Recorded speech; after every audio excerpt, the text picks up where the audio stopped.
Hey, what's up, guys? Welcome back to my Facebook ads course. So, in this session, I'm going to be talking about the Facebook ads testing strategies, how you should test a product when you're starting off with Facebook ads, and how you can identify whether the product is scalable or not. So, before starting off, I just want to say that this testing strategy is keeping in mind that the marketer has a budget of around $30 a day to spend. If somebody has more than $30 a day to spend, then they can just create more of the ad sets that I'm going to be talking about shortly. So, when you're testing out a product, what you need to do is you need to create three different ad sets with different audiences. In the last session, I taught you how to select the interests, and we chose footwear and shoes, if you can remember. So you create three different ad sets with a $10 budget with different audiences. And only the audience or the interest should be different out of all the three ad sets. Everything else should be similar. So that if one ad set is working and the other is not working, that means it's because of the interest and the audience and nothing else. Even the creatives should be similar in each ad set. So a $10 budget for each ad set. Each ad set can have 2 to 3 creatives depending on how many creatives you have. But just remember, the 2 to 3 creatives should be same in all the three ad sets. And then you let those three ad sets run for 48 hours. After 48 hours, what you're going to do is you're going to switch off the ad sets that are not performing or that are not getting you sales or enough leads. Switch off the ad sets and say, for example, from the three ad sets, two ad sets didn't get you any sales or leads and one ad set got you sales or leads. So you're going to switch off the two ad sets that didn't get you any sales, and you're going to create two more ad sets with different interests. So you keep testing until you find the winning ad sets. And for the one ad set that did get you the sales, what you're going to do is you're either going to increase the budget of that ad set. Say you had a budget of $10 for that ad set, then you increase the budget to maybe 13, 14, or 15. But what you should keep in mind is you shouldn't increase the budget by more than 50%.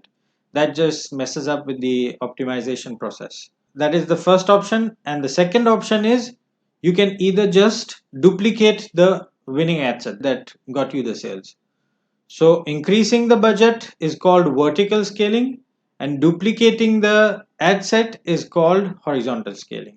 Now, for example, if all the three ad sets did not get you any sales, so what you can do is, if you are an e-commerce brand or you have one product and you have no other products, what you can do is you can test out three other audiences with three other ad sets.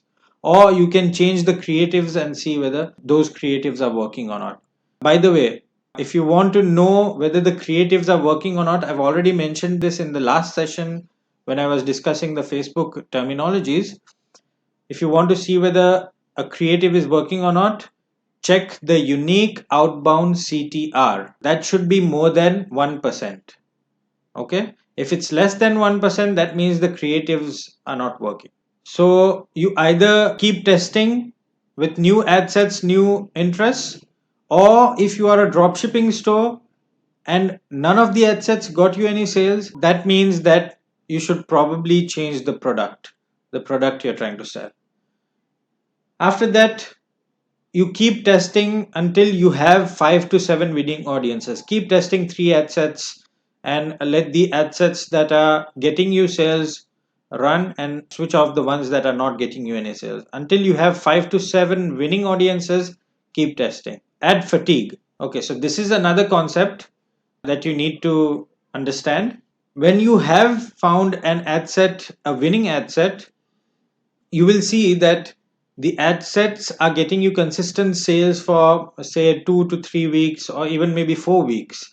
But after 4 weeks, the sales are dropping and the ad set is losing its consistency. What you then have to figure out is whether the creatives and the unique outbound CTR that I just mentioned has gone below 1% or the quality ranking has reduced. So if you remember in one of the sessions, I showed you, yeah, this one. So as you can see, the quality ranking is on the bottom 35% for both of these ads. But the unique outbound CTR is still above 1%. Even though the CTR is above 1% and the quality ranking is low, the ads will not get you the desired results. So if you see a dip in sales or if you see dip in results, then you need to probably go and check the CTR or the quality ranking and see if you need to change the creative or not. After that, once you have found the winning ad sets, as I said before, that in the testing phase, you should always have an ABO, ad set budget optimization. But once you have found the winning ad sets with the winning creatives, you can duplicate all those ad sets into another campaign and choose the CBO, the campaign budget optimization. As in, you can allow Facebook to spend $50 to $100 on all the winning ad sets and let Facebook decide on which ad set spend more according to the results. So this is the testing strategy when you're starting off. In the next session, I'm going to be discussing a few of the ads manager page. What are the metrics you need to be looking at and how to analyze the ads. And then I'll be teaching you how you can scale your ads once you have found your winning ad sets. So until then, take care.